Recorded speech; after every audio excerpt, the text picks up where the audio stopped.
ಮಾಧ್ಯಮ ಸ್ನೇಹಿತರೆ, ಖಾದರ್ ಅವರು ಮತ್ತು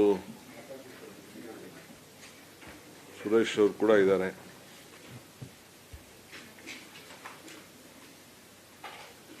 ಸುಮಾರು ನಿನ್ನೆಯಿಂದ ವಿಧಾನಸಭೆ, ವಿಧಾನ ಪರಿಷತ್ತು ಮತ್ತು ನನ್ನ ಎಲ್ಲ ಸಹೋದ್ಯೋಗಿಗಳ ಜೊತೆಯಲ್ಲಿ ನಾನು, ನನ್ನ ಡೆಪ್ಟಿ CM ಇಬ್ಬರು ಕೂಡ ರಾಜ್ಯದ ಅನೇಕ ಸಮಸ್ಯೆಗಳನ್ನು, ಸರ್ಕಾರದ ಉದ್ದೇಶ, ರಾಜ್ಯದಲ್ಲಿ ಬರಗಾಲದಲ್ಲಿ ಮತ್ತು ನೀರಾವರಿ ಯೋಜನೆಗಳಿಗೆ ಈ ಡ್ಯಾಮ್ಗಳನ್ನ ತುಂಬದೇ ಇರೋದಕ್ಕೆ ರೈತರಿಗೆ ಆಗ್ಬೋದಂತ ಸಮಸ್ಯೆ ಮತ್ತು ಅವರ ಕ್ಷೇತ್ರದ ಅಭಿವೃದ್ಧಿ, ಸರ್ಕಾರದ ಹೊಸ ಕಾರ್ಯಕ್ರಮಗಳು ಮತ್ತು ಫಲಾನುಭವಿಗಳಿಗೆ ಯಾವ ರೀತಿ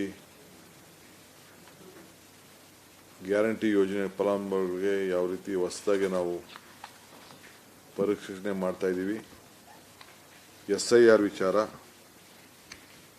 ಪ್ರಜಾಸೇವೆ ಇಲಾಖೆ ಯಾವ ರೀತಿ ಇರ್ತದೆ, ಸೊ ಕಡೆಯ ವ್ಯಕ್ತಿ ಕೂಡ ನಮ್ಮ ಸರ್ಕಾರ ಯಾವ ರೀತಿ ಸಹಾಯ ಮಾಡಬೇಕು, ಆಮೇಲೆ KGF ಗಣಿಗಾರಿಕೆ ಜೀಮನ್ನು ಯಾವ ರೀತಿ ವಾಪಸ್ ತೆಗೆದುಕೊಳ್ಬೇಕು ಮತ್ತು ITI ಜಮೀನನ್ನು ಸರ್ಕಾರ ಹರಾಜಾಗ್ತಾ ಇದನ್ನ ವಾಪಸ್ ನಾವು ಯಾವ ರೀತಿ ಕೇಳಬೇಕು ಮತ್ತು ವಿಶೇಷವಾಗಿ ಮಲೆನಾಡಿನಲ್ಲಿ ಮತ್ತು ಕರಾವಳಿ ಜಿಲ್ಲೆಗಳಲ್ಲಿ ಕಸ್ತೂರಿ ರಂಗನ್ ವರದಿ ಆಧರಿಸಿ ಕೇಂದ್ರ ಸರ್ಕಾರದಿಂದ ಬಂದಂಥ ಒಂದು ಅಬ್ಜೆಕ್ಷನ್ಗೆ ನಮ್ಗೆ ಆಗ್ತಾ ಇರೋಂಥ ಅನ್ಯಾಯದ ಬಗ್ಗೆ ಎಲ್ಲ ವಿಚಾರಗಳನ್ನು ಈಗಾಗಲೇ ನಾವು ಶಾಸಕರ ಹತ್ರ ಅಭಿಪ್ರಾಯವನ್ನು ಕೇಳಿದ್ದೇನೆ. ನಾನು ಕೂಡ ಬರಗಾಲದಲ್ಲಿ ನಿಮ್ಮ ಪಾತ್ರ ಏನು, ಯಾವ ರೀತಿ ನೀವು ಕೆಲಸವನ್ನು ಮಾಡಬೇಕು ಅಂಥೇಳಿ ಅವ್ರಿಗೆ ತಿಳಿಸಿದ್ದೇವೆ. ಈಗಾಗಲೇ ಸುಮಾರು 100ಕ್ಕೂ ಹೆಚ್ಚು ತಾಲೂಕುಗಳನ್ನು ಸದ್ಯದಲ್ಲೇ ಇವತ್ತು ನಾಳೆನೋ ನಮ್ಮ ರೆವಿನ್ಯೂ ಮಿನಿಸ್ಟ್ರು ಈಗೇನು ವರದಿ ಬಂದಿದೆ ಆ ವರದಿ ಬಂದದ್ದನ್ನು ಅವರು ಘೋಷಣೆಯನ್ನು ಮಾಡ್ತಾರೆ. ಮಿಕ್ಕಿದ್ದು ಇನ್ನೊಂದು ರೌಂಡು ಡ್ರೌಟಿಂಗ್ ಆದಮೇಲೆ ಆ ಕಾಲ ತಕ್ಕಂತೆ ಸರ್ಕಾರ ನಿರ್ಧಾರವನ್ನು ಮಾಡ್ತದೆ. ಅದಾದ ಮೇಲೆ ನಾವು ಕೇಂದ್ರಕ್ಕೆ ಹೋಗಿ ಒಂದು ಡೆಲಿಗೇಷನ್ ಹೋಗಿ ಈ ವಿಚಾರದಲ್ಲಿ ನಮಗೇನು ಸಹಾಯ ಮಾಡಬೇಕು, ಅವರೇನು ಸಮಿತಿಯನ್ನು ಒಂದು ಕಮಿಟಿಯನ್ನು ಕಳಿಸ್ಬೇಕು, ಆ ವಿಚಾರದಲ್ಲೂ ಕೂಡ ನಾನು ಮನವಿಯನ್ನು ಮಾಡೋನಿದ್ದೇನೆ. ಸೊ ಭಾಳ ಜನ ಶಾಸಕರೆಲ್ಲ ನಮ್ಮ ಕಾರ್ಯಕ್ರಮ, ನಮ್ಮ ಯೋಜನೆಗಳು, ಹೊಸ ಚಿಂತನೆಗಳು ಇವೆಲ್ಲ ನೋಡಿ ಭಾಳ ಸಮಾಧಾನಕರವಾಗಿ, ಭಾಳ ಆತ್ಮವಿಶ್ವಾಸದಿಂದ ನಾವು ಹೆಜ್ಜೆ ಇಡ್ತಾ ಇದ್ದೇವೆ ಅನ್ನೋದನ್ನು ಹೇಳಿ ಅವರು ನಿರ್ಗಮಿಸಿದ್ದಾರೆ. ಪ್ರಜಾಸೇವೆ ಇಲಾಖೆ ಮುಖಾಂತರ, ಪ್ರಜಾಸೇವೆ ಇಲಾಖೆ ಅಂದರೆ ಒಂದು ಹೊಸ ಡಿಪಾರ್ಟ್ಮೆಂಟ್ನೇ ರಚನೆ ಮಾಡ್ತಾ ಇದ್ದೀವಿ. ACS ಅದಕ್ಕೆ ನನ್ನ ಕೆಳಗಡೆ, ಆ ಇಲಾಖೆ ಕೆಳಗಡೆ ಕೆಲಸ ಮಾಡ್ತಾರೆ. ಪ್ರತಿ ಮಂತ್ರಿ ತಿಂಗಳಿಗೆ 2 ದಿನ, ಮೊದಲನೇ ಶನಿವಾರ ಮತ್ತು 3ನೇ ಶನಿವಾರ ಆ ಜಿಲ್ಲೆಯ ವಿಧಾನಸಭಾ ಕ್ಷೇತ್ರಕ್ಕೆ ಹೋಗಿ ಭೇಟಿ ಕೊಟ್ಟು ಸಾರ್ವಜನಿಕರ ಅಹವಾಲನ್ನು ಸ್ವೀಕಾರ ಮಾಡಿ ಆ ಸಮಸ್ಯೆಗಳನ್ನು ಬಗೆಹರಿಸಲಿಕ್ಕೆ ಮತ್ತು ಅಲ್ಲೇ ಕೆಲವು ಏನಾದರೂ ಕಾನೂನು ಚೌಕಟ್ಟಿನಲ್ಲಿ ನಿರ್ಧಾರವನ್ನು ಮಾಡಿ ಸಹಾಯ ಮಾಡಲಿಕ್ಕೆ ಸಾಧ್ಯ ಅನ್ನೋ ಒಂದು ಸಭೆಗಳನ್ನು ನಡೆಸಿ ಜನರ ಸಮಸ್ಯೆಯನ್ನು ಕೇಳಲಿಕ್ಕೆ ಎಲ್ಲ 224 ಕ್ಷೇತ್ರಕ್ಕೂ ಕೂಡ ಭೇಟಿ ಕೊಡಬೇಕು ಅಂತ ಹೇಳಿದ್ದೇವೆ. ಇದಾದ ಮೇಲೆ ಸೊ ಹೋಬಳಿ ಮಟ್ಟಕ್ಕೂ ಕೂಡ ಆ ಮಂತ್ರಿಗಳು ಅದೇ ರೀತಿ ರೌಂಡ್ ಆಗಿ ಎಲ್ಲ ಕಡೆನೂ ನೆಕ್ಸ್ಟು 18 ತಿಂಗಳು ಆ ಕಾರ್ಯಕ್ರಮವನ್ನು ರೂಪಿಸಬೇಕು ಅಂತ ತಿಳಿಸಿದ್ದೇವೆ. ನಮ್ಮ ಶಾಸಕರುಗಳು ಅವರು ಮಂತ್ರಿ ಹೋದ ಮೇಲೆ ಪಂಚಾಯಿತಿ ಮಟ್ಟದಲ್ಲೂ ಕೂಡ ಆ ಜನ ಸಂಪರ್ಕಕ್ಕೋಸ್ಕರ ಈ ಪ್ರಜಾಸೇವೆ ಇಲಾಖೆಗೆ ಹೋಗಿ ಅಲ್ಲೋಗಿ ಏನು ಜನರ ಸಮಸ್ಯೆಯನ್ನು ಆಲಿಸಬೇಕು, ಜನರ ಹತ್ರ ಹೋಗಬೇಕು, ಜನರ ಭಾವನೆಯನ್ನು ಅರ್ಥಕೊಳ್ಬೇಕು, ಅವರ ಸಮಸ್ಯೆ ಏನಿದೆ ಅಂತೇಳಿ ಅರ್ಥಕೊಂಡು ಸರ್ಕಾರಕ್ಕೂ ಮುಟ್ಟಿಸಿ ಅವ್ರಿಗೊಂದು ಪರಿಹಾರವನ್ನು ಒದಗಿಸಿಕೊಡಬೇಕು ಅಂಥೇಳಿ ಒಂದು ಹೊಸ ಇಲಾಖೆಯ ಭಾವನೆಯನ್ನು, ಚಿಂತನೆಯನ್ನು ಅವ್ರಿಗೆ ಮಾರ್ಗದರ್ಶನವನ್ನು ಕೊಟ್ಟಿದ್ದೇವೆ. ಸೊ ಅದು ಕೂಡ ಆದಷ್ಟು ನಾವು ಪರಿಹಾರವನ್ನು ಕಂಡುಹಿಡಲಿಕ್ಕೆ ಮತ್ತು ಜನರ ವಿಚಾರಗಳು ಏನಿದೆ ಅದು ಕೂಡ ಸರ್ಕಾರಕ್ಕೆ ಆಗಾಗ ನಮ್ಮನ್ನು ಭೇಟಿ ಮಾಡುವಂಥ ಸಂದರ್ಭದಲ್ಲಿ ಜನರ ಭಾವನೆಯನ್ನು ಕೂಡ ತಿಳಿಸಬೇಕು ಅಂಥೇಳಿ ಅವ್ರಿಗೆ ಮಾರ್ಗದರ್ಶನವನ್ನು ಕೊಟ್ಟಿದ್ದೇವೆ. ಸಚಿವರು ಕೂಡ ತಾಲೂಕು ಮಟ್ಟಕ್ಕೆ ಆದಮೇಲೆ ಹೋಬಳಿ ಮಟ್ಟಕ್ಕೂ ಹೋಗಬೇಕು ಕಂಪಲ್ಸರಿಯಾಗಿ ಅಂಥೇಳಿ ಅವ್ರಿಗೆ ಮಾರ್ಗದರ್ಶನವನ್ನು ಕೊಟ್ಟಿದ್ದೇವೆ. ಇದಲ್ಲದೆ SIR ವಿಚಾರ ಈಗಾಗಲೇ ಪ್ರಾರಂಭ ಆಗಿದೆ. ತಮಗೀಗಾಗಲೇ ಗೊತ್ತಿದೆ, ಸುಮಾರು 1 ಕೋಟಿಗೂ ಹೆಚ್ಚು ವೋಟರ್ ಲಿಸ್ಟಲ್ಲಿ ಇಲ್ಲ. ಸೊ ಈಗ ನಾವು ಸರ್ಟಿಫಿಕೇಟನ್ನು ಕೊಡ್ತಾ ಇದ್ದೇವೆ, ಪರ್ಮನೆಂಟ್ ರೆಸಿಡೆನ್ಸ್ ಸರ್ಟಿಫಿಕೇಟು ಮತ್ತು ಜಾತಿ ಪ್ರಮಾಣ ಪತ್ರ ಅದನ್ನು ಒದಗಿಸ್ಕೊಡ್ತಾ ಇದ್ದೇವೆ. ಅವ್ರಿಗೇನಾದ್ರು ಬೇಕು ಅಂತಂದರೆ ಜನರಿಗೆ ಸಹಾಯ ಮಾಡಬೇಕು. ನಾನು ಎಲೆಕ್ಷನ್ ಕಮಿಷನ್ಗೆ ಎಲ್ಲ ಪಂಚಾಯತಿಗಳಲ್ಲೂ ಕೂಡ ಎಲ್ಲ ಊರುಗಳಲ್ಲೂ ಕೂಡ ಎಲ್ಲೆಲ್ಲಿ ಆ ಬೂತ್ ಇದೆ ಆ ಬೂತ್ನಲ್ಲಿ ಸಭೆ ನಡೆಸಿ ನೀವು ವೋಟರ್ ಲಿಸ್ಟ್ನ ಪಬ್ಲಿಷ್ ಮಾಡಬೇಕು. ಪಬ್ಲಿಷ್ ಅಂದರೆ ಅಫಿಷಿಯಲ್ ಆಗಿ ನೀವು ಓದಬೇಕು, ಸಭೆಗಳನ್ನು ಮಾಡಬೇಕು ಅಂತೇಳಿ ಕೂಡ ನಾನು ಮನವಿ ಮಾಡಿದ್ದೇನೆ. ಆ ವಿಚಾರದಲ್ಲೂ ಕೂಡ ಸರ್ಕಾರ ನಮ್ಮದೇ ಆದಂಥ ಕಾರ್ಯಕ್ರಮವನ್ನು ರೂಪಿಸ್ತದೆ. ಈಗ ನಾನು ಶಾಸಕರು ಕೂಡ ನಿಮ್ಮ ಕ್ಷೇತ್ರದಲ್ಲಿ ಮತದಾನದ ಹಕ್ಕನ್ನು ಉಳಿಸ್ಕೊಳ್ಬೇಕು, ಮತ ಇದ್ದರೆ ನಿಮ್ಮ ಬದುಕಿಗೆ ಒಂದು ದೊಡ್ಡ ಶಕ್ತಿ ಬರ್ತದೆ ಅನ್ನೋದನ್ನು ಅವ್ರಿಗೆ ವಿಚಾರವನ್ನು ಪ್ರತಿಯೊಬ್ಬರು ಕೂಡ ತಿಳಿಸ್ಬೇಕು. ಯಾರಿಗೂ ಕೂಡ ಅನ್ಯಾಯ ಆಗಬಾರ್ದು. ಮತದಾನದ ಹಕ್ಕನ್ನು ಕಾಪಾಡಲಿಕ್ಕೆ ಎಲ್ಲರೂ ಕೂಡ ಒಂದು ಅವಕಾಶವನ್ನು ಕೊಡಬೇಕು. ಈಗ ಕೆಲವರಿಗೆ ಸುಮಾರು ಒಂದು 45 ಲಕ್ಷಕ್ಕೂ ಹೆಚ್ಚು ಜನರಿಗೆ ನೋಟಿಸ್ಗಳು ಹೋಗ್ತಾ ಇದೆ. ಅದಕ್ಕೆ ಏನೇನು ಬೇಕು, ಪರಿಹಾರ ಬೇಕು, ದಾಖಲೆ ಬೇಕು, ಅದಕ್ಕೆಲ್ಲ ಶಾಸಕರು BLAಗಳ ಮುಖಾಂತರ ಅವ್ರಿಗೆಲ್ಲ ಒದಗಿಸ್ಕೊಡ್ಬೇಕು ಅಂಥೇಳಿ ಅವರೆಲ್ಲರೂ ಕೂಡ ಮಾರ್ಗದರ್ಶನ ಕೊಟ್ಟಿದ್ದೇವೆ. ಇದಲ್ಲದೆ ಯಾವ್ದಾದ್ರು ಬಿಟ್ಟೋಗಿತ್ತು ಅಂದರೆ ಫಾರಂ 6, 8 ಏನೇನಿದೆ ಆ ಕಾನೂನು ಚೌಕಟ್ಟಿನಲ್ಲಿ ಆ ಪ್ರಕಾರ ನೀವೆಲ್ಲರೂ ಕೂಡ ಆ ಒಟ್ಟಿನ ಮತದಾನದ ಹಕ್ಕನ್ನು ಕೊಡಿಸ್ಲಿಕ್ಕೆ ನೀವು ಮುಂದಾಳತ್ವವನ್ನು ವಹಿಸ್ಕೊಳ್ಬೇಕು. ಯಾವುದೋ ಪಾರ್ಟಿ ಪಕ್ಷ ಅನ್ನೋದಕ್ಕೆ ನೋಡದೆ ನೀವೆಲ್ಲರೂ ಕೂಡ ನೀವು ಸಹಾಯವನ್ನು ಮಾಡಬೇಕು ಅಂಥೇಳಿ ಅವರಿಗೆ ಮಾರ್ಗದರ್ಶನವನ್ನು ನಾವು ಕೊಟ್ಟಿದ್ದೇವೆ. ಇದಾದ ಮೇಲೆ ನಾನು ಅವ್ರಿಗೆ ಭಾರತ್ ಜೋಡೋ ಸಂಘಟನೆ ಬಗ್ಗೆ ನಾನು ತಿಳಿಸಿದ್ದೇನೆ. ಇವತ್ತು ಭಾರತ್ ಜೋಡೋ ಸಂಘ ಇದು ಯುವಕರಿಗೆ ಒಂದು ಈಗಿನ ಹೊಸ ಜನ್ರೇಷನ್ನ ನಾವು ಅವ್ರಿಗೆ ಅನೇಕ ಕಾರ್ಯಕ್ರಮಗಳನ್ನು ನಾವು ರೂಪಿಸ್ತಾ ಇದ್ದೇವೆ. ಅವ್ರಿಗೆ ಯುವಕರಿಗೆ ಪ್ರತಿ ಪಂಚಾಯತಿಯಲ್ಲೂ ಕೂಡ 100ರಿಂದ 250 ಜನ ಕ್ರೀಡೆಗೆ, ಯೋಗ ಮತ್ತು ಯೋಗಕ್ಷೇಮ, ಸಾಂಸ್ಕೃತಿಕ ಚಟುವಟಿಕೆಗಳು, ಪರಿಸರ ಮತ್ತು ಗಿಡ, ಬೋಧನೆ, ಸಮುದಾಯ ಸೇವೆ, ವಿಪತ್ತು ನಿರ್ವಹಣೆ, ನಾಯಕತ್ವ ಮತ್ತು ವ್ಯಕ್ತಿತ್ವ ವಿಷಯ ಇಂಥ ಎಲ್ಲ ಕೂಡ ವಿಚಾರವನ್ನು ಗಮನದಲ್ಲಿಟ್ಕೊಂಡು ಸಾಂಸ್ಕೃತಿಕವಾಗಿ ಹೆಚ್ಚಿಗೆ ಗಮನವನ್ನು ಕೊಟ್ಟು ಸಾಯಂಕಾಲ ಅವರ ಯಾವುದೋ ಅಭ್ಯಾಸ ಕೂಡ ಹೋಗದೆ ಅವರು ಕೆಲವರು ಅನೇಕ ನಮಗೆ ಮಾರ್ಗದರ್ಶನ ಕೊಟ್ಟಿದ್ದಾರೆ. ಈ ಡ್ರಗ್ಸ್ ಮುಕ್ತ ಆಗಬೇಕು, ಕ್ರೀಡೆಗೆ ಮುಂದಕ್ಕೆ ಹೋಗಬೇಕು, ಸಾಂಸ್ಕೃತಿಕ ಚಟುವಟಿಕೆ ಮುಂದಕ್ಕೆ ಹೋಗಬೇಕು. ಇವೆಲ್ಲ ಕೂಡ ಜೊತೆಗೆ ಈ ದೇಶದ ಐಕ್ಯತೆ, ಈ ದೇಶದ ಸಮಗ್ರತೆ, ಸಂವಿಧಾನ ಇವೆಲ್ಲ ಕೂಡ ವಿಚಾರವನ್ನು ಅರ್ಥಕೊಳ್ಳಿಕ್ಕೆ ಒಂದು ಈ ಭಾರತ್ ಜೋಡೋ ಎಲ್ಲ ಜಾತಿ ಧರ್ಮಗಳನ್ನು ಒಂದು ಕಡೆ ಬದಿಗಟ್ಟಿ ಒಗ್ಗಟ್ಟಿನಿಂದ ಅವರೆಲ್ಲ ಯುವಕರುಗಳು ಸಂಘಟನೆ ಆಗಿ ಅವರ ಕಾಲವನ್ನು ಕಳಿಬೇಕು, ಅದಕ್ಕೆಲ್ಲ ಸದಸ್ಯರನ್ನು ಮಾಡಬೇಕು. 16 ವರ್ಷದಿಂದ 35 ವರ್ಷದ ಯುವಕರಿಗೆ ಗ್ರಾಮೀಣ ಪ್ರದೇಶ ಇರ್ಬೋದು, ನಗರದಲ್ಲಿ ಸಂಘಗಳು ಮಾಡಬೇಕು ಅಂತೇಳಿ ಅವರಿಗೆ ಮಾರ್ಗದರ್ಶನವನ್ನು ಕೊಟ್ಟಿದ್ದೇನೆ. ಅವರ ಪ್ರತಿಯೊಂದು ಸಂಘಕ್ಕೂ ಕೂಡ ಸರ್ಕಾರದಿಂದ 10 ಲಕ್ಷ ರೂಪಾಯಿ ಹಣವನ್ನು ಕೂಡ ಕೊಡ್ತೇವೆ. ಕೆಲವರು ನಾಟಕ ಕಲಿಯೋರಿರ್ತಾರೆ, ಕೆಲವರು ಆಟ ಆಡೋರು ಇರ್ತಾರೆ, ಕೆಲವು ವಿವಿಧ ರೀತಿಯಲ್ಲಿ ಇರ್ತಾರೆ. ಅದಕ್ಕೆ ಆ ಸಂಘಟನೆಗೆ ಒಬ್ಬ ಸರ್ಕಾರಿ ಆ ಪಂಚಾಯತಿಲೇ ಇರೋಂಥ, ಆ ವಾರ್ಡಲ್ಲೇ ಇರೋಂಥ ಒಬ್ಬ ಸರ್ಕಾರಿ ನೌಕರನ್ನ ಒಬ್ಬ ಮೆಂಟರ್ ಆಗಿ ಅವ್ರನ್ನ ನೇಮಕ ಮಾಡ್ತೇವೆ. ಅದನ್ನು ಅವನ್ನ ಉಪಯೋಗಿಸ್ಕೊಂಡು ನಿಮ್ಮ ಹೊಸ ಒಂದು ಯುವಕರ ಪ್ರತಿಭೆ ಹೊರಗಡೆ ಬರಬೇಕು. ಹಳ್ಳಿಲಿರೋಂಥ ಪ್ರತಿಭೆಗಳು ಹೊರಗಡೆ ತರಬೇಕು. ಹಳ್ಳಿರೋಂಥ ಪ್ರತಿಭೆಗಳನ್ನು ಹೊರಗಡೆ ನಾವು ತರಬೇಕು. ಏಕೆಂದರೆ ಬೇರೆ ಯುವಕರಿಗೆ ಅವಕಾಶ ಇಲ್ಲ. ಕೆಲವು ಸಲಹೆಗಳು ಕೂಡ ಕೊಟ್ಟಿದ್ದಾರೆ, ಅವರಲ್ಲಿ ಕಾಂಪಿಟೇಷನ್ಗಳು ಕೂಡ ಮಾಡಬೇಕು ಅಂತೇಳಿ.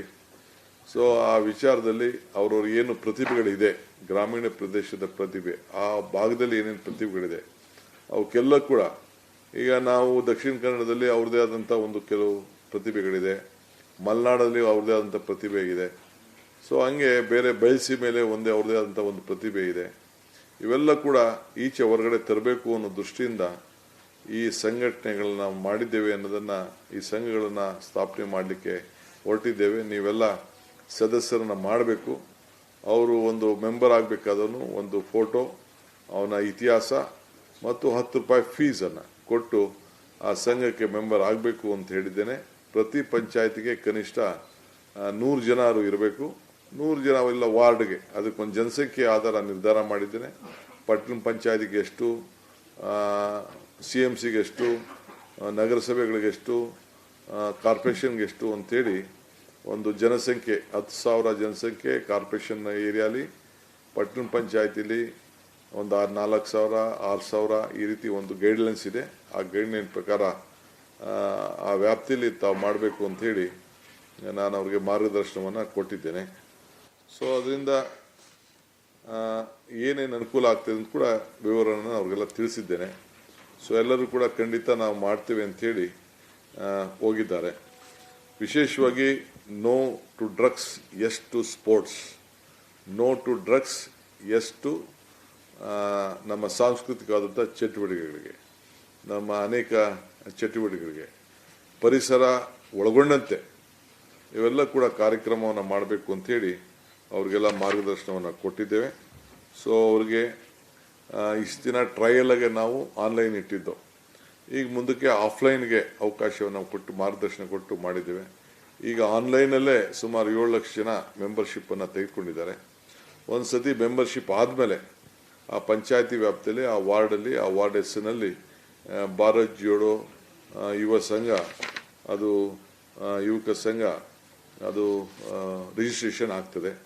ಆಮೇಲೆ ಸರ್ಕಾರದ ಯಾವುದಾದ್ರು ಒಂದು ಶಾಲೆಯಲ್ಲಾಗಲಿ, ಸಮುದಾಯ ಭವನದಲ್ಲಾಗಲಿ, ಇಲ್ಲ ಅಂತ ಯಾರ್ದಾದ್ರು ರೆಕಗ್ನೈಸ್ಡ್ ಶಾಲೆಗಳಲ್ಲಾಗಲಿ, ಅಲ್ಲಿ ಸಭೆಗಳನ್ನು ಯಾವತ್ತೂ ಅವರು ನಿಗದಿ ಮಾಡ್ತಾರೋ ವಾರಕ್ಕೆ ಒಂದಿನನೋ 15 ದಿನಕ್ಕೆ ಒಂದಿನ ನಿಗದಿ ಮಾಡಿ ಅವ್ರ ಕಾರ್ಯಕ್ರಮವನ್ನು ರೂಪಿಸ್ತಾರೆ. ಇದಕ್ಕೀಗಲೇ ನಾವು ಹಣವನ್ನು ಕೂಡ ಅದಕ್ಕೆ ಒಂದು ಪಂಚಾಯತಿಗೆ ಅಲ್ಲಿ ಒಂದು ವಾರ್ಡ್ಗಾಲಿ 10 ಲಕ್ಷ ಕೊಡಬೇಕು ವರ್ಷಕ್ಕೆ ಅಂತೇಳಿ ನಿಗದಿ ಮಾಡಿದ್ದೇವೆ. ಸೊ ಇದು ಕೂಡ ನಮ್ಮೆಲ್ಲ ಶಾಸಕರಿಗೆ ನಾನು ವಿಚಾರವನ್ನು ನಾನು ತಿಳಿಸಿದ್ದೇನೆ. ಇದಲ್ಲದೆ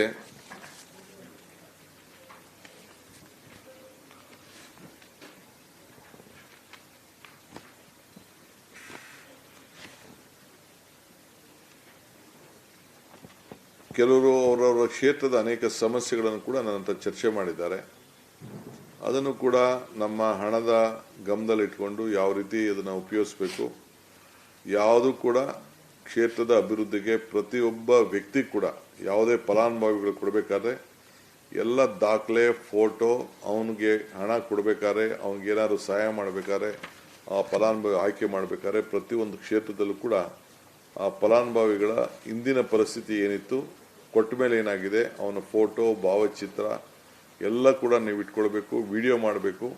ಸೊ ಯಾರು ಕೂಡ ಮಿಸ್ಯೂಸ್ ಮಾಡ್ಕೊಳ್ಬಾರ್ದು ಅನ್ನೋದು ಕೂಡ ಹೇಳಿದ್ದೇವೆ. ಮತ್ತು ಪ್ರತಿಯೊಂದು ಅಭಿವೃದ್ಧಿ ಕೆಲಸದಲ್ಲೂ ಕೂಡ ಯಾವುದೇ ನಿಮ್ಮ ಅವ್ರವ್ರ ಕ್ಷೇತ್ರದಲ್ಲಿ ತೆಗೆದುಕೊಂಡ್ರೆ ಯಾವುದು ಕೂಡ ಬೋಗಸ್ ಕಾಮಗಾರಿಗೆ ಅವಕಾಶ ಕೊಡಬಾರ್ದು. ಸೊ ನನ್ನ ಮನೆಯಿಂದ ನಮ್ಮ ಸುರೇಶ್ ಮನೆಯಿಂದ ನನ್ನ ಮನೆಗೆ ಅಂತ 2 ಸತಿ ಬರ್ಸೋವಂಥದ್ದು, ಇವೆಲ್ಲ ಹೆಸರುಗಳನ್ನ ಚೇಂಜ್ ಮಾಡೋಂಥದ್ದು, ಅದಕ್ಕೆ ಬಿಲ್ ಮಾಡೋಂಥದ್ದು ಎಲ್ಲ ಕೂಡ ಬೇಕಾದಷ್ಟು ಹಿಂದೆ ಎಲ್ಲ ನಮಗೆ ಮಾಹಿತಿ ಎಲ್ಲ ಇದೆ. ನಾನು ಯಾರ ಕ್ಷೇತ್ರದಲ್ಲಿ ಇಂಥದ್ದನ್ನ ಚರ್ಚೆ ಮಾಡೋಕ್ಕೆ ಹೋಗುವುದಿಲ್ಲ. ಸೊ ಈ ವಿಚಾರದಲ್ಲಿ ನಾವು ಚರ್ಚೆಯನ್ನು ಅವ್ರಿಗೆಲ್ಲ ತಿಳುವಳಿಕೆ ಕೊಟ್ಟಿದ್ದೇವೆ.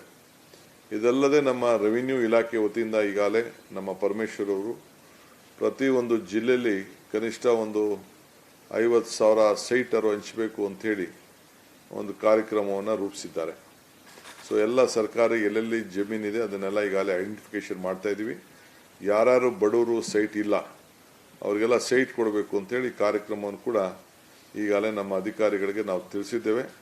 ಅದಾದಮೇಲೆ ಯಾರು ಬಡವರಿಗೆ ಸೈಟ್ ಇಲ್ಲದವರು ಇದ್ದಾರೆ ಅವರೆಲ್ಲರೂ ಕೂಡ ಸೈಟ್ ಹಂಚುವಂಥ ಕಾರ್ಯಕ್ರಮವನ್ನು ಆದಷ್ಟು ಜರೂರಾಗಿ ಮಾಡಬೇಕು ಅಂಥೇಳಿ ಈಗಾಗಲೇ ಕಾರ್ಯಕ್ರಮವನ್ನು ರೂಪಿಸಿದ್ದೇವೆ.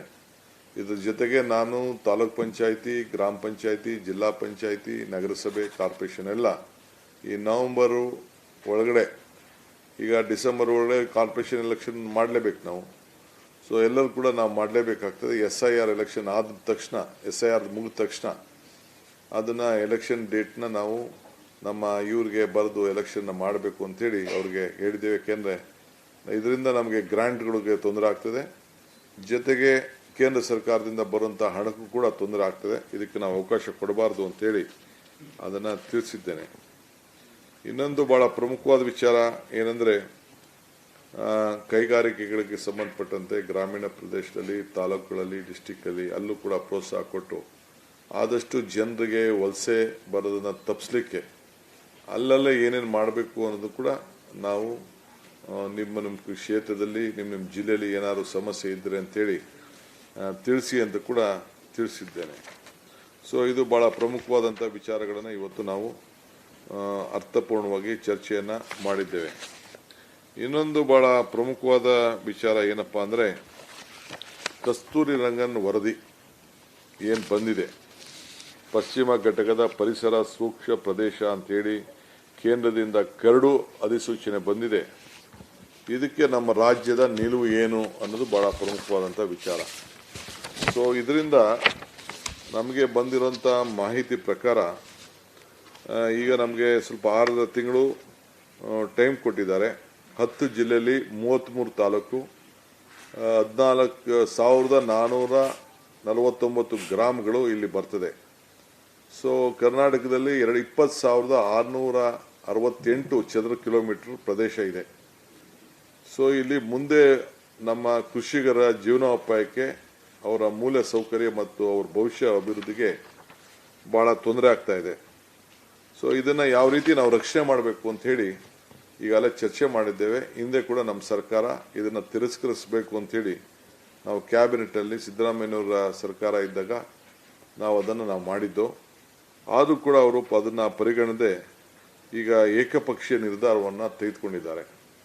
ಸೊ ಅದಕ್ಕೆ ನಮ್ಮ ಸರ್ಕಾರ ಅದನ್ನು ಯಾವ ರೀತಿಯೂ ಕೂಡ ನಾವು ಒಪ್ಪಲಿಕ್ಕೆ ಸಾಧ್ಯ ಇಲ್ಲ. ಮುಂದೊಂದು ದಿನ ನಾನು ಕ್ಯಾಬಿನೆಟಲ್ಲಿ ತಂದು ಇದನ್ನು ನಾನು ಚರ್ಚೆ ಮಾಡ್ತೇನೆ ಮತ್ತು ಜನರ ಅಭಿಪ್ರಾಯ ಕೂಡ ಸರ್ಕಾರ ಗಂಭೀರವಾಗಿ ನಾವು ಗಣನೆಗೆ ತೆಗೆದುಕೊಳ್ಬೇಕಾಗ್ತದೆ. ನಮ್ಮೆಲ್ಲ ಶಾಸಕರು ಕೂಡ ಭಾಳ ಆತಂಕವನ್ನು ವ್ಯಕ್ತಪಡಿಸಿದ್ದಾರೆ. ಮುಂದಿನ ದಿನದಲ್ಲಿ ಈ ಪಶ್ಚಿಮ ಘಟಕದ ವಿಚಾರದಲ್ಲಿ ನಮ್ಮ ಕಾಂಗ್ರೆಸ್ ಪಕ್ಷ ಮತ್ತು ಸರ್ಕಾರ ಎರಡೂ ಸೇರಿ ಇವತ್ತು ನಾವು ಆ ಭಾಗದ ಎಲ್ಲ ಜನರಿಗೆ ಜಾಗೃತಿಯನ್ನು ಮೂಡಿಸುವಂಥ ಕಾರ್ಯಕ್ರಮ ಕೂಡ ನಾವು ಹಮ್ಮಿಕೊಳ್ತೇವೆ. ಸೊ ಮುಂದೆ ಬರುವಂಥ ಸಂಪುಟದ ಸಭೆಯಲ್ಲಿ ಮುಂದಿನ ತಿಂಗಳಲ್ಲಿ ನಾವು ಒಂದು ಭಾಳ ಮಹತ್ವವಾದಂಥ ನಿರ್ಧಾರವನ್ನು ನಾವು ಕೈಗೊಳ್ಳಬೇಕಾಗ್ತದೆ. ಹಿಂದೆ 2024 ಸೆಪ್ಟೆಂಬರ್ 24ನೇ ತಾರೀಕು ನಡೆದಂಥ ಸಂಪುಟದ ಸಭೆ ನಿರ್ಧಾರ ಏನಿದೆ ಅದರ ವಿರುದ್ಧವಾಗಿ ಇವತ್ತು ನಮ್ಮ ನಿರ್ಧಾರವನ್ನು, ನಮ್ಮ ಅಭಿಪ್ರಾಯವನ್ನು ಕೈಗೊಳ್ಳದೆ ಈಗ ಕೇಂದ್ರ ಸರ್ಕಾರ ಒಂದು ನಿರ್ಧಾರ ಮಾಡಿರೋದು ನಮ್ಮ ರಾಜ್ಯಕ್ಕೆ ಒಂದು ದೊಡ್ಡ ಆಘಾತ ಉಂಟಾಗಿದೆ. ಸೊ ಅದಕ್ಕೆ ಕೇಂದ್ರದ ಮೇಲೆ ಮತ್ತೆ ಒತ್ತಾಯ ತರಲಿಕ್ಕೆ ಏನು ಬೇಕೋ ಆ ಕೆಲಸವನ್ನು ಮಾಡ್ತೇವೆ. ಸೊ ಅದರಿಂದ ಕೇಂದ್ರ ಸರ್ಕಾರ ನಾವು ಮಾಡಿದಂಥ ಅಪೇಕ್ಷೆಗೆ ಗೌರವವನ್ನು ಕೊಡಬೇಕು. ಮುಂದೆ ನಾವು ಯಾವ ಕಾರಣಕ್ಕೂ ಒಪ್ಪಲಿಕ್ಕೆ ಸಾಧ್ಯ ಇಲ್ಲ. ಇದರ ಬಗ್ಗೆ ಅನೇಕ ಕಾನೂನು ಚೌಕಟ್ಟಿನಲ್ಲಿ ಕೂಡ ನಾವು ಚರ್ಚೆಯನ್ನು ಮಾಡೋರಿದ್ದೇವೆ. ಸೊ ಈಗ ಕರಡು ಅಧಿಸೂಚನೆ ಏನು ಕೊಟ್ಟಿದ್ದಾರೆ, ಭಾಳ ಕಠಿಣವಾದಂಥ ನಿರ್ಬಂಧಗಳನ್ನು ಕೊಟ್ಟಿದ್ದಾರೆ. ಅಲ್ಲಿ ಕಲ್ಲುಗಣಿ ಇರ್ಬೋದು, ಮರಳು ಸಾಗಾಣಿಕೆ, ಹೊಸ ಉಷ್ಣ ವಿದ್ಯುತ್ತು ಹೆಚ್ಚುವರಿ ಉಂಟಾಗೋದು, ಕೆಲವು ನಿರ್ಮಾಣ, ಕೆಲವು ಟೌನ್ಶಿಪ್ಪು, ಯಾವುದಕ್ಕೂ ಕೂಡ ಮನೆಗಳು ಕಟ್ಟಲಿಕ್ಕೆ ತೊಂದರೆ ಆಗ್ತಾ ಇದೆ ಹಳ್ಳಿಗಳಲ್ಲಿ. ಇವೆಲ್ಲ ಕೂಡ ಬೇಕಾದಷ್ಟಿದೆ. ಸೊ ಇದರಿಂದ ಜನರಿಗೆ ಬದುಕಿನಲ್ಲಿ ಭಾಳ ತೊಂದರೆ ಆಗ್ತಾ ಇದೆ. ವಿಶೇಷವಾಗಿ ಕೃಷಿ, ಗ್ರಾಮೀಣ ಸೌಲಭ್ಯ, ನಿರ್ಮಾಣ, ರಸ್ತೆ, ಸಣ್ಣ ಕೈಗಾರಿಕೆ, ಪ್ರವಾಸೋದ್ಯಮ ಇವೆಲ್ಲಕ್ಕೂ ಕೂಡ ಭಾಳ ತೊಂದರೆ ಆಗ್ತಾ ಇದೆ. ಅದು ನಮ್ಮ ವಿರೋಧವನ್ನು ನಾವು ಭಾಳ ಸಮರ್ಪಕವಾಗಿ ವ್ಯಕ್ತಪಡಿಸಬೇಕಾಗಿದೆ. ಆ ನಿಟ್ಟಿನಲ್ಲಿ ಒಂದು ಕರ್ನಾಟಕಕ್ಕೆ ಒಂದು ಮಾದರಿ, ಬೇರೆ ಕಡೆಗೆ ಇನ್ನೊಂದು ನಿಯಮ, ಕರ್ನಾಟಕ ಒಂದು ನಿಯಮ, ಬೇರೆ ಕಡೆಗೆ ಒಂದು ನಿಯಮ, ಇದನ್ನು ನಮಗಾಲೇ ಮಾಹಿತಿ ನಮಗೆ ದೊರಕಿದೆ. ಇದರ ಬಗ್ಗೆ ನಾವು ಒಂದು ಹೊಸ ಚಿಂತನೆಯನ್ನು ಕೂಡ ನಾವು ವೈಜ್ಞಾನಿಕವಾಗಿ ಒಂದು ವಿಧಾನ ಅಗತ್ಯ ಇದೆ ಅಂತ ಹೇಳಿ ನಾವು ಕೂಡ ಕೆಲವು ತಜ್ಞರ ಹತ್ರ ಚರ್ಚೆ ಮಾಡಲಿಕ್ಕೆ ತೀರ್ಮಾನವನ್ನು ನಾವು ಮಾಡಿದ್ದೇವೆ. ಇನ್ನು ಜನರೊಂದಿಗೆ ಒಂದು ದೊಡ್ಡ ಸಮಾಲೋಚನೆ ಕೂಡ ಆಗಬೇಕಾದ ಅವಶ್ಯಕತೆ ಇದೆ. ಅದು ಕೂಡ ಈಗಾಗಲೇ ನಾನು ತಿಳಿಸಿದ್ದೇನೆ. ಒಟ್ಟು ಇದ್ರ ಜೊತೆಗೆ ಒಂದು ದಿನ ಪ್ರತ್ಯೇಕವಾಗಿ ಮುಂದಿನ ತಿಂಗಳು ಏನು ನಮಗೆ ಟೈಮಿಂಗ್ ಇದೆ, 2 ತಿಂಗಳೊಳಗಡೆ ನಾವು ಕಳಿಸ್ಬೇಕು ಅಂತ ಇದೆ, ಅಬ್ಜೆಕ್ಷನ್ ಕೊಡಬೇಕು ಅಂತ ಇದೆ. ಅಷ್ಟರೊಳಗಡೆ 1 ಡೇ ಸ್ಪೆಷಲ್ ಸೆಷನನ್ನು ಬರೀ ಪಶ್ಚಿಮ ಘಟ್ಟಕದಿಂದ ನಮ್ಗೆ ಆಗ್ತಾ ಇರೋಂಥ ತೊಂದರೆ, ಪರಿಸರ ಸೂಕ್ಷ್ಮ ಪ್ರದೇಶದಿಂದ ಕೇಂದ್ರ ಏನು ಅಧಿಸೂಚನೆ ಹೊರಡಿಸಿದೆ ಅದ್ರ ಬಗ್ಗೆ ವ್ಯಾಪಕವಾಗಿ ಚರ್ಚೆ ಮಾಡಬೇಕು ಅಂತೇಳಿ ಮಾಡಿ ಅಸೆಂಬ್ಲಿಯಲ್ಲಿ ಒಂದು ರೆಸಲ್ಯೂಷನ್ ಮಾಡಿ ಕೇಂದ್ರ ಸರ್ಕಾರಕ್ಕೆ ಕಳಿಸ್ಬೇಕು ಅಂತ ಕೂಡ ಇದೆ. ಇದು ಏಕೆಂದರೆ ಇದು ಪಕ್ಷಾತೀತವಾಗಿ ನಮ್ಮ ರಾಜ್ಯಕ್ಕೆ ಮತ್ತು ಪ್ರದೇಶಗಳಲ್ಲಿ ಎಲ್ಲರೂ ಕೂಡ ಇದು ಭಾಳ ಆತಂಕ ಇದೆ. ಅದಕ್ಕೆ ಅಸೆಂಬ್ಲಿಯಲ್ಲೇ ಕೂಡ ಅವರ ಅಭಿಪ್ರಾಯಗಳು ಕೂಡ ತೆಗೆದುಕೊಳ್ಬೇಕು ಅಂತ ಹೇಳಿ ನಾವು ತೀರ್ಮಾನವನ್ನು ಮಾಡಿ ಒಂದಿನ ನಾನು ಒಂದು ಸ್ಪೆಷಲ್ ಸೆಷನನ್ನು ಈ ವಿಚಾರದಲ್ಲಿ ಕರೆಯೋನಿದ್ದೇನೆ. ಸೊ ಅದರಿಂದ ಈಗ ಜೊತೆಗೆ ಎಲ್ಲ ಶಾಸಕರ ಬೇಡಿಕೆಗಳಿಗೂ ಕೂಡ ನಾನು ಆಹ್ವಾನಿಸಿದ್ದೇನೆ. ಅವರು ಅನೇಕ ಅಭಿವೃದ್ಧಿ ಬಗ್ಗೆ ಅವರು ಚರ್ಚೆ ಮಾಡಿದ್ದಾರೆ. ಆ ಕ್ಷೇತ್ರಕ್ಕೆ ಏನೇನಾಗಬೇಕು ಅಂತ ಹೇಳಿದ್ದಾರೆ. ಇದನ್ನು ನಾನು ರಾಜ್ಯದ ಹಿತಕ್ಕೆ ಗಮನದಲ್ಲಿಟ್ಕೊಂಡು ನಮ್ಮ ಗುರಿ, ನಾವೇನು ನಮ್ಮ ಪ್ರಣಾಳಿಕೆಯಲ್ಲಿ ಮಾತು ಕೊಟ್ಟಿದ್ದೋ, ಒಂದು ಉತ್ತಮವಾದಂಥ ಆಡಳಿತ ಜನರಿಗೆ ತಲುಪಬೇಕು, ಒಳ್ಳೆ ಗವರ್ನೆನ್ಸ್ ಕೊಡಬೇಕು, ನೀವು ಭಾಳ ಹುಷಾರಾಗಿರಬೇಕು, ವಿರೋಧ ಪಕ್ಷದ ನಡತೆಯನ್ನು ಕೂಡ ನೀವೆಲ್ಲ ಗಮನಿಸಿದ್ದೀರಿ ಅಂತ ಅವರಿಗೆಲ್ಲ ತಿಳುವಳಿಕೆಯನ್ನು ಕೊಟ್ಟಿದ್ದೇವೆ. ಸೊ ನಾವು ರಾಜ್ಯದ ಹಿತಕ್ಕೆ ಈಗಾಗಲೇ ತಮಗೆಲ್ಲ ಗೊತ್ತಿದೆ, ಈಗಾಗಲೇ ನಮ್ಮ ರಾಜ್ಯದ ಏನು ಚರ್ಚೆ ಕೂಡ ಮಾಡದೆ ಬಂಡತನ ಮಾಡಿಕೊಂಡು ನೋಟಿಸು ಕೊಡದೆ ಅಸೆಂಬ್ಲಿನ ನಡೆಸೋಕ್ಕೆ ಬಿಡದೆ ನಾವು ಇದನ್ನು ಅಸೆಂಬ್ಲಿನೇ ಮುಟುಕು ಮಾಡಬೇಕಾದಂಥ ಪರಿಸ್ಥಿತಿ ಬಂತು. ಈ ಹಿನ್ನೆಲೆಯಲ್ಲಿ ಇವತ್ತು ಅನೇಕ ಚರ್ಚೆಯನ್ನು ನಾವು ಮಾಡಿದ್ದೇವೆ. ಸೊ ಟೈಮ್ ವೇಸ್ಟ್ ಮಾಡ್ಕೊಳ್ಳೋದು ಬೇಡ ಅಂತೇಳಿ ಶಾಸಕರನ್ನೆಲ್ಲ ಮುಂದೆ ನಾನು ಕರಿಬೇಕು ಅಂತಿದ್ದೆ. ಈಗ ಹೆಂಗಿರು ಅವ್ರನ್ನೆಲ್ಲ ಕರೆದು ಚರ್ಚೆ ಮಾಡಿ ಅವರ ಸಲಹೆಗಳನ್ನು ಕೂಡ ಎಲ್ಲ ಪಡ್ಕೊಂಡಿದ್ದೇನೆ.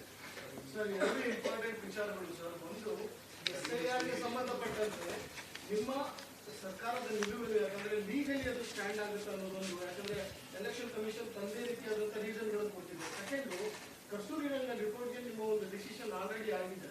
ಆದರೂ ಕೂಡ ಸೆಂಟ್ರಲ್ ಗವರ್ನಮೆಂಟ್ ಬೇರೆ ರೀತಿ ಇಂಪೋಸ್ ಮಾಡುವಂತ ಪ್ರಯತ್ನವನ್ನು ಮಾಡ್ತಿದೆ.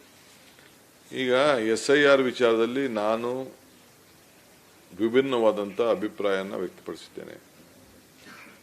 ನಾನು SIRಗೆ ಎಲೆಕ್ಷನ್ ಕಮಿಷನ್ ಏನು ಬೇಕಾದ್ರೂ ಮಾಡಲಿ, ನಾನು ಒಬ್ಬ ರಾಜ್ಯದ ಮುಖ್ಯಮಂತ್ರಿಯಾಗಿ ನಮ್ಮ ಸರ್ಕಾರ ನಾವು ಎಲ್ಲ ಮತದಾರರ ಹಕ್ಕನ್ನು ಉಳಿಸಬೇಕು, ಆ ಹಕ್ಕು ಕಳ್ಕೊಳ್ಬಾರ್ದು. ಆ ದೃಷ್ಟಿಯಿಂದ ಜನರಿಗೆ ಜಾಗೃತಿ ಮೂಡುವಂಥ ಕೆಲಸವನ್ನು ನಾವು ಪ್ರಾಮಾಣಿಕವಾಗಿ ನಾವು ಮಾಡ್ತಾ ಇದ್ದೇವೆ. ನಮಗೆ ಮತದಾರ ಹಕ್ಕು ಉಳಿಬೇಕು. ಅವನು ಓಟ್ ಯಾರಿಗೆ ಬೇಕಾದ್ರೂ ಹಾಕ್ಕೊಳ್ಳಲಿ, ಅದು ಮುಖ್ಯ ಅಲ್ಲ. ಅವನ ಹಕ್ಕನ್ನು ಒಬ್ಬ ರಾಜ್ಯದ ಒಬ್ಬ ಮುಖ್ಯಸ್ಥನಾಗಿ ಒಂದು ಸರ್ಕಾರ ಏನು ಜವಾಬ್ದಾರಿ ಸರ್ಕಾರ ಇದೆ, ನಮ್ಮ ಡ್ಯೂಟಿನ ನಾವು ನಮ್ಮ ಕರ್ತವ್ಯನ ನಾವು ಪ್ರಾಮಾಣಿಕತೆಯಿಂದ ಮಾಡೋಣ ಅಂಥೇಳಿ ಒಂದು ಪ್ರಯತ್ನ ಮಾಡ್ತಾ ಇದ್ದೇನೆ. ಕಸ್ತೂರಿ ರಂಗನ ವಿಚಾರ ಏನು ನಾನೀಗಾಗಲೇ ಡೇಟ್ ಕೂಡ ಹೇಳ್ದೋ, ಹಿಂದೆ ನಮ್ಮ ಕ್ಯಾಬಿನೆಟಲ್ಲಿ ಸಿದ್ದರಾಮಯ್ಯನವರ ಅಧ್ಯಕ್ಷತೆಯಲ್ಲಿ ನಡೆದಂಥ ಕ್ಯಾಬಿನೆಟ್ ಏನಿತ್ತು, ಆ ಕ್ಯಾಬಿನೆಟಲ್ಲಿ ನಾವು ನಿರ್ದಿಷ್ಟವಾಗಿ ನಾವು ನಮ್ಮ ವಿರೋಧವನ್ನು ವ್ಯಕ್ತಪಡಿಸಿದ್ದೇವೆ. ಇದನ್ನು ನೀವು ಈ ಸೂಕ್ಷ್ಮ ಪ್ರದೇಶದಿಂದ ನಮಗೆಲ್ಲ ತೊಂದರೆ ಆಗ್ತದೆ ಅಂತೇಳಿ ನಾವು ರೆಸಲ್ಯೂಷನ್ ಮಾಡಿ ಕಳಿಸಿದ್ದೇವೆ. ಸೊ ಆದರೂ ಕೂಡ ಇವತ್ತು ಅವರು ನಮಗೆ ಏನು ಗಣನೆ ತೆಗೆದುಕೊಳ್ಳದೆ ಮಾಡಿದ್ದಾರೆ.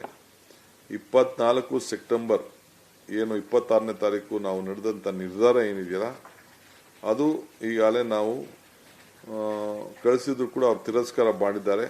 ಸೊ ಇದಕ್ಕೆ ನಾವು ನಮ್ಮ ಅಭಿಪ್ರಾಯವನ್ನು ವ್ಯಕ್ತಪಡಿಸ್ತಾ ಇದ್ದೀವಿ. ಬರೋದ್ರ ಬಗ್ಗೆ ಅಸೆಂಬ್ಲಿ ಒಳಗಡೆ ಚರ್ಚೆ ಮಾಡಬೇಕಾಯ್ತು, ವಿರೋಧ ಪಕ್ಷದವ್ರು ಮಾಡಲಿಲ್ಲ.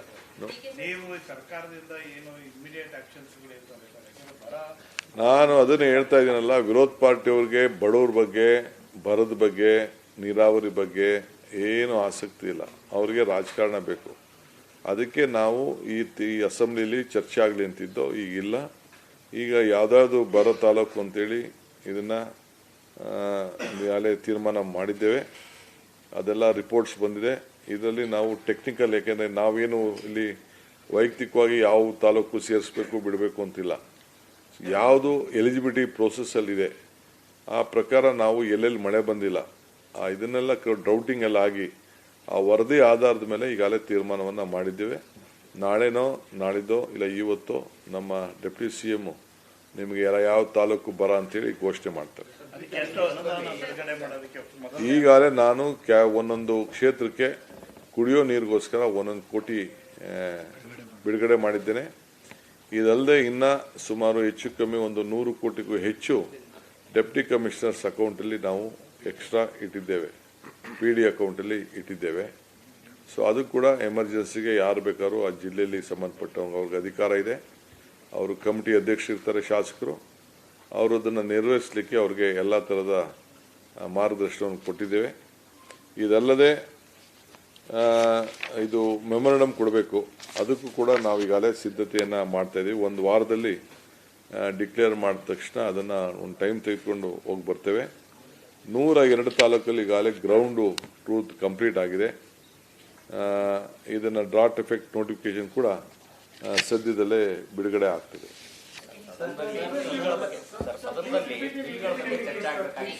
ವಿರೋಧ ಪಕ್ಷಗಳ ಗದ್ದಲದಿಂದ ಯಾವುದೇ ಬಿಲ್ಗಳ ಬಗ್ಗೆ ಚರ್ಚೆ ಆಗಲಿಲ್ಲ. ಈಗ ಹೊರಗಡೆ ಬಂದು 5% ಪಾರ್ಕ್ಗಳ 5% ಜಾಗವನ್ನು ಬಳಕೆ ಮಾಡೋ ವಿಚಾರಕ್ಕೆ ಅದಾನಿಯವರಿಗೆ ಯೂಸ್ ಮಾಡಲಿಕ್ಕೆ ಅನುಕೂಲ ಮಾಡಿಕೊಡ್ತಾ ಇದ್ದಾರೆ ಅಂತ ಟೀಕೆಯನ್ನು ವಿರೋಧ ಪಕ್ಷ. ನಾವು ಯಾರಿಗೂ ಬಳಕೆ ಮಾಡ್ಕೊಳ್ಳೋಕ್ಕೆ ಯಾವ ಅವಕಾಶನೂ ಇಲ್ಲ. ಯಾವುದು ಕೂಡ ನನಗೆ ನಾನು ಪಟ್ಟಿ ಕೊಡಲ್ಲ ಯಾವ ಸರ್ಕಾರದಲ್ಲಿ ಯಾವ ಜಾಗನ ಪಾರ್ಕ್ನ ಎಂತೆಂತಕ್ಕೆ ಉಪಯೋಗಿಸ್ಕೊಂಡಿದ್ದಾರೆ ಅಂತ. ಅವ್ರ ಪಾರ್ಟಿಗಳಿಗೆ, ಅವ್ರ ಪಾರ್ಟಿ ಕಾರ್ಯಕರ್ತರಿಗೆ ಏನೇನು ನೀವು ಸದಾಶಿವನಗರದಲ್ಲಿ ಹೋಗಿ ನೋಡಿ, ಬೇರೆ ಎಲ್ಲೂ ಬೇಡ. ನನ್ನ ಮನೆಗೆ ಬನ್ನಿ, ಅಲ್ಲೇ 2 ನಿಮಿಷಕ್ಕೆ ಹೋಗಿ ಸದಾಶಿವನಗರದಲ್ಲಿ ಪಾರ್ಕ್ ಇತ್ತು. ಪಾರ್ಕ್ ಏನಾಗಿದೆ, ಏನು ಮಾಡಿದ್ದಾರೆ ಅನ್ನೋದು ನೀವು ನೋಡಿ. ನಾವು ಆ ಕೆಲಸ ಮಾಡ್ತಾಯಿಲ್ಲ. ಯಾವುದೇ ಆಗಲಿ ಇವತ್ತು ಯಾವ ಬಿಲ್ಡಿಂಗು ಕಟ್ಟೋದಿಲ್ಲ, ಯಾವ ಅದಾನಿ ಸುದ್ದಿನೂ ಇಲ್ಲ.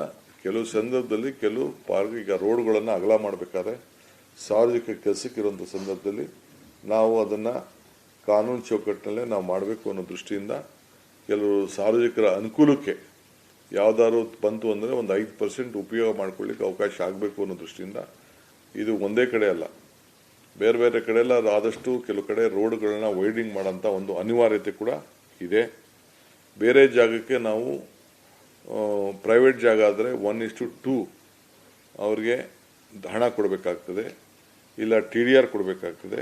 ಇವೆಲ್ಲ ಇರೋದ್ರಿಂದ ಸೊ ಕಾನೂನು ಚೌಕಟ್ಟಿನಲ್ಲೇ ಕೆಲವು ಸಂದರ್ಭದಲ್ಲಿ ನಾವು ಅವಕಾಶ ಮಾಡಿಕೊಡ್ತಾ ಇದ್ದೀವಿ.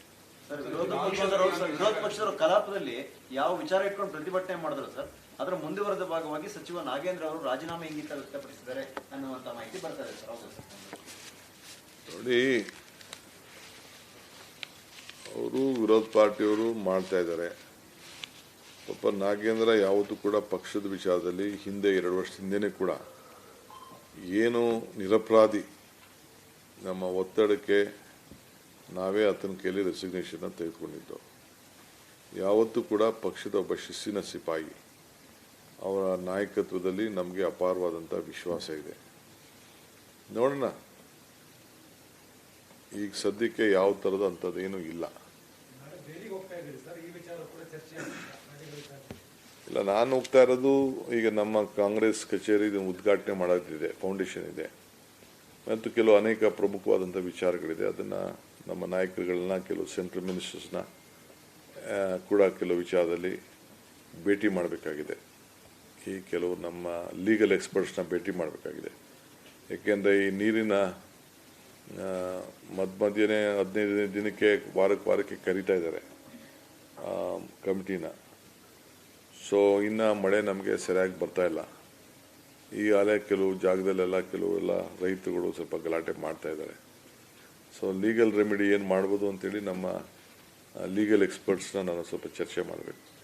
ಅದಕ್ಕೆ discussion related to this nice issue, sir, because Mr. Kumaraswamy says D.K. Shivakumar being chief minister, he is trying to take over this nice land. It's a serious allegation. I think he is trying to take it over. I think he may be part of that. I don't know about it. What information he has, I don't know. I think he may be trying to take over it. Let him enjoy it.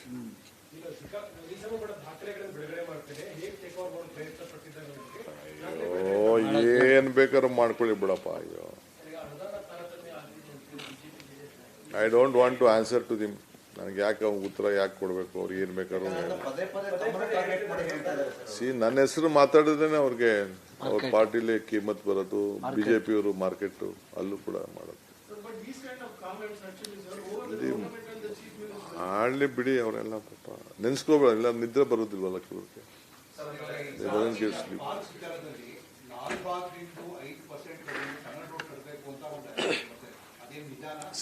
ಲಾಲ್ಬಾಗಲ್ಲಿ ಏನೋ ಆಗಲ್ಲ ರೀ. ಲಾಲ್ಬಾಗಲ್ಲಿ ಎಲ್ಲ ಒಂದ್ ಕಡೆ ಒಳಗಡೆ ಹೋಗ್ತದಷ್ಟೇ, ಏನು ಅಲ್ಲೇನು effect ಏನಾಗಲ್ಲ. ಲಾಲ್ಬಾಗ್ ಏನು ಎಫೆಕ್ಟ್ ಆಗಲ್ಲ. ಒಂದು ಕಾರ್ನರ್ ಲಾಲ್ಬಾಗ್ ಆದ್ಮೇಲೆ ಒಂದು ಸೈಡಲ್ಲಿ ಕೆಲವು ಸಂದರ್ಭದಲ್ಲಿ ಉಪಯೋಗಿಸ್ಬೇಕಾಗ್ತದೆ. ಸೊ ಇವೆಲ್ಲ ಇದೆ. ಈಗ ನಾವು ಅದಕ್ಕೆ ಆ ಲಾಲ್ಬಾಗ್ ಆದಮೇಲೆ ಅಲ್ಲಿ ಓಪನ್ ಆಗ್ತದೆ. ಜಸ್ಟ್ ಒಂದು ಸ್ಮಾಲ್ ಎಲ್ಲೂ ಯೂಸ್ ಆಗದೆ ಕಾಲದಲ್ಲಿ ಆಗ್ತದೆ.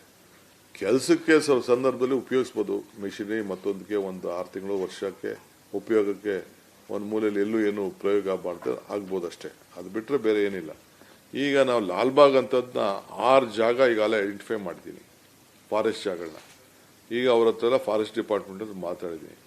ಸೊ ಟ್ರೀ ಪಾರ್ಕ್ ಇರುವಂಥ ಕಡೆ ಒಂದು ಹೊಸ ಇದನ್ನ ನಮ್ಮ ಕಾರ್ಪೊರೇಷನ್ ಅವರು ಕೆಲವು ತೆಗೆದುಕೊಳ್ತಾ ಇದ್ದಾರೆ, BDAನು ಕೆಲವು ತೆಗೆದುಕೊಳ್ತಾ ಇದ್ದಾರೆ. ಸೊ ಬೆಂಗಳೂರಿಗೆ ಮುಂದಕ್ಕೆ ಒಂದು 6 ಪಾರ್ಕ್ ಮಾಡಬೇಕು ಅಂತ ತೀರ್ಮಾನವನ್ನು ಮಾಡಿದ್ದೇವೆ. ಇದಲ್ಲದೆ ನೀರಿನ ಇದಕ್ಕೋಸ್ಕರ ಬೆಂಗಳೂರು ನೀರನ್ನು ಕಾಪಾಡಬೇಕು ಅಂತೇಳಿ ಸುಮಾರು 6 ಟ್ಯಾಂಕು, ಏನು ದೊಡ್ಡ ದೊಡ್ಡ ಟ್ಯಾಂಕ್ ಇದೆ, ಹೆಸರುಘಟ್ಟ ಟ್ಯಾಂಕು, ನಮ್ಮ ಹೊಸಕೋಟೆ ಟ್ಯಾಂಕು, ಈ ರೀತಿ ಏನು ಟ್ಯಾಂಕ್ಗಳಿದೆ, ಒಂದು 5-6 ಟ್ಯಾಂಕನ್ನು ಐಡೆಂಟಿಫೈ ಮಾಡಿದ್ದೀವಿ. ಅಲ್ಲೂ ಕೂಡ ನೀರು ಯಾವಾಗಲೂ ಕೂಡ ಇರಲಿಕ್ಕೆ ಅದನ್ನು ಒಂದು ಕಮಿಟಿ ಮಾಡಿ ಅದಕ್ಕೆ ಕಾಲೇ ರಿಪೋರ್ಟ್ ರೆಡಿ ಮಾಡ್ತಾ ಇದ್ದೀನಿ.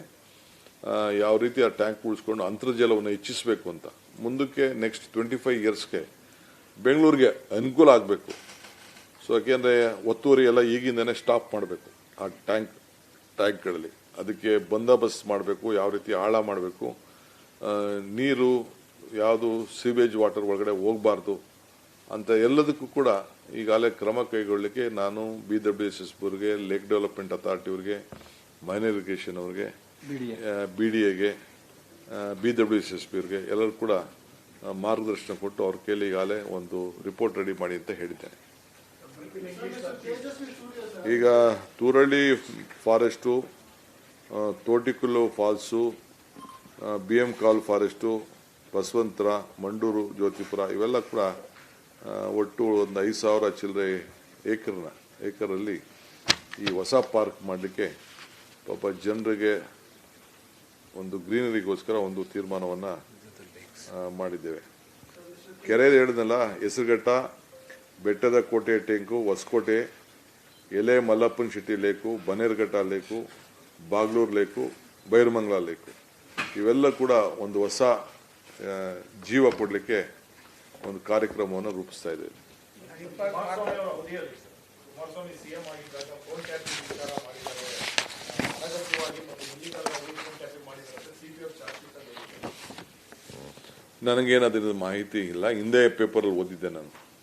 ನಾನು ಸೆಂಟ್ರಲ್ ಜೈಲಲ್ಲಿ ಇದ್ದಾಗ, ಇದರಲ್ಲಿ ತಿಹಾರ್ ಜೈಲಲ್ಲಿದ್ದಾಗ ಆಗೇನೋ ಪೇಪರಲ್ಲಿ ಬಂದಿತ್ತು. ನಮ್ಮ ಸ್ವಾಮಿಗಳ ಫೋಟೋ ಹಾಕಿ ಬರೆದಿದ್ರು ಡೆಲ್ಲಿಯವರು. ಅದಾದಮೇಲೆ ನನಗೆ ಮಾಹಿತಿ ಇಲ್ಲ. ನೀವು ಹೇಳಿದಿರಲ್ಲ, ತಿಳ್ಕೊಳ್ಳಿಕ್ಕೆ ಪ್ರಯತ್ನ ಮಾಡ್ತೀನಿ. Mr. Tejasvi Surya met governor and he is saying the government is somewhere trying to use the public land for its benefit. He is also mentioning about Lalbagh, the government is made amendments just to use the land. I don't want to answer to him. is a great philosopher. I don't want to. small brief in English, sir. ಇಂಗ್ಲೀಷಲ್ಲಿ ಬೇಕು ಇಂಗ್ಲೀಷ್ನವ್ರಿಗೆ.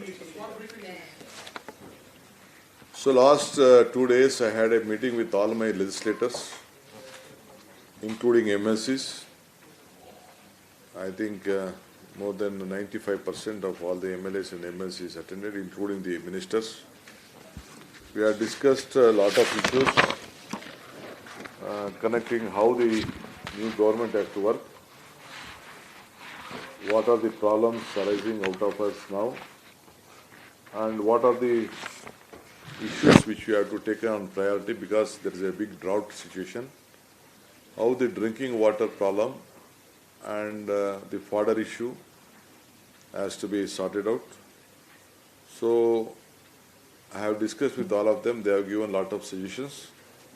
In the meantime, to keep very close to the common man, where their issues are there, a new department called Praja Seva Ilake department will be established.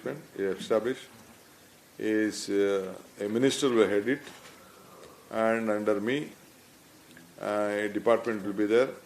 A ACS cadre officer, senior officer will head it in the government side, official side. To the taluk level, it will be there. So all the grievances will be heard. The minister will compulsorily have to go to every taluka, conduct once in every first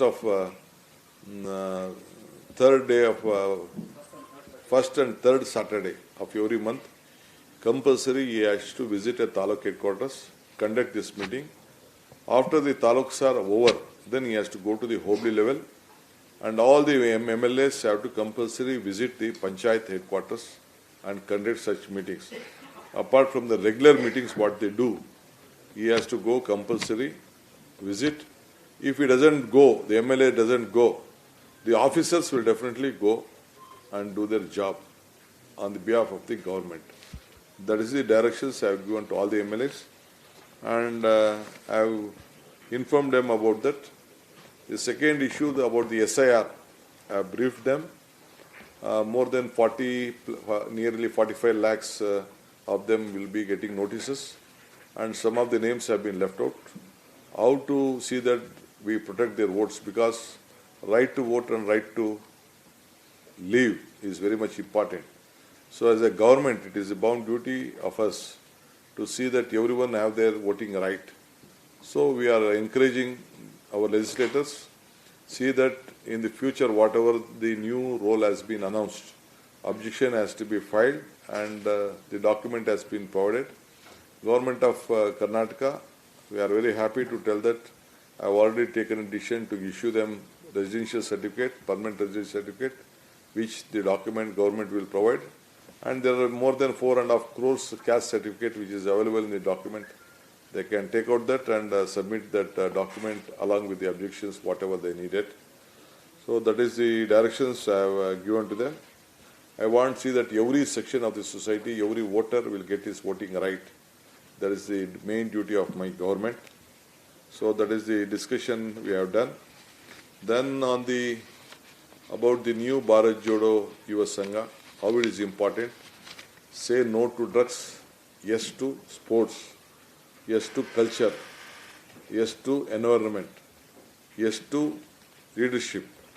So all these issues which will be, because I don't want these youngsters to take a different path. They wanted morality is very much important.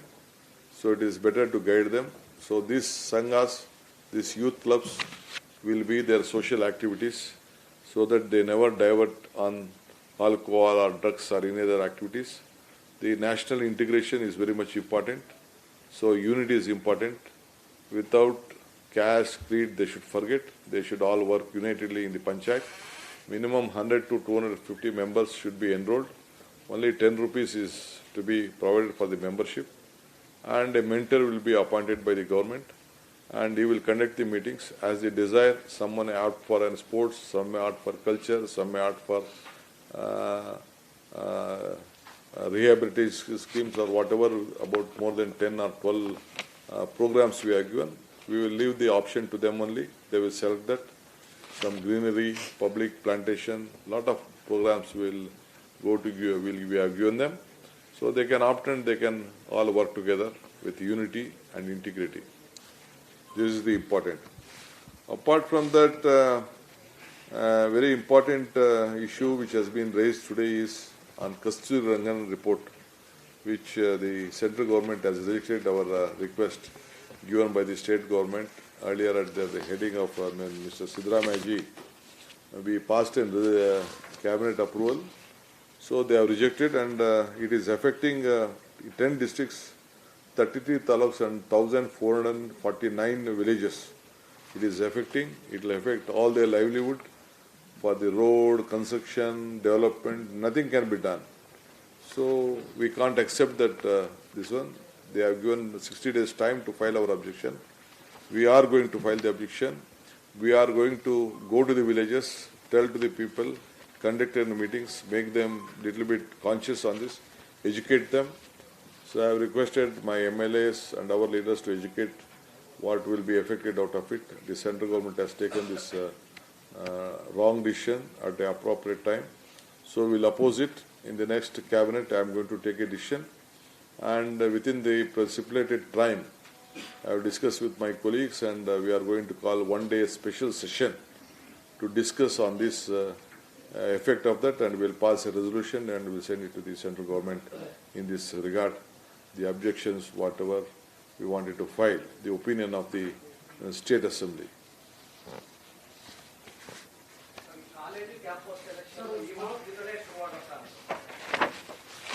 Within next 3-4 days, I will announce it.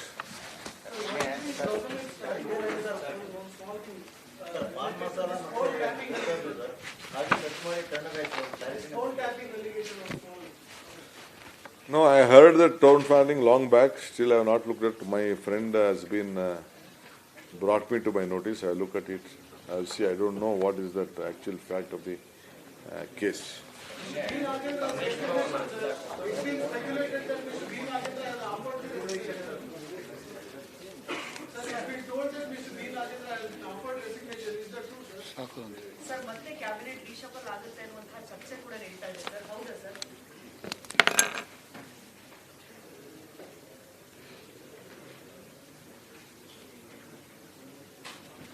ಸಾಕಲ್ಲಮ್ಮ, ಅವಾಗ ಹೇಳಿದ್ರು ನಾವು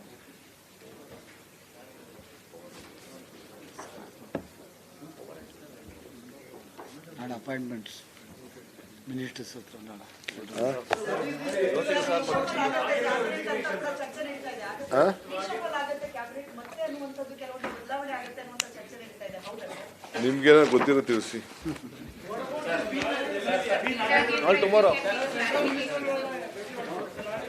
ಹೌದು.